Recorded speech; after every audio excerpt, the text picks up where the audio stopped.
Fortune বরিশালের হয়ে বিপিএলের দশম আসরে খেলে গেছে কিলার মিলার খ্যাত ডেভিড মিলার।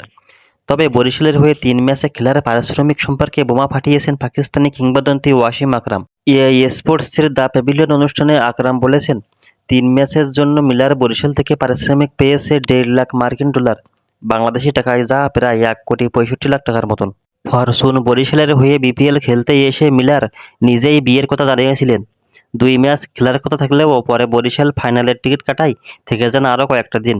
সাবেক ক্রিকেটার আকরামের মতে, বিপিএলের ফাইনালে খেলতে মিলারকে বড় অঙ্কের অর্থ দিতে হয়েছে। শোতে ওয়াসিম আকরাম বলেছেন, ডেভিড মিলারকে 3 ম্যাচ খেলার জন্য $1.5 লাখ প্রস্তাব দেওয়া হয়েছিল, যে কারণে সে বিয়ে পিছিয়েছিল।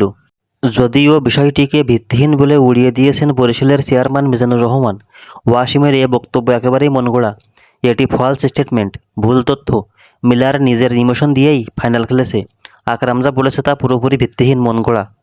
মিলারের পারিশ্রমিক সম্পর্কে জানতে চাইলে মিজানুর রহমান জানান, $10,000 চুক্তি হয়েছিল মিলারের সঙ্গে।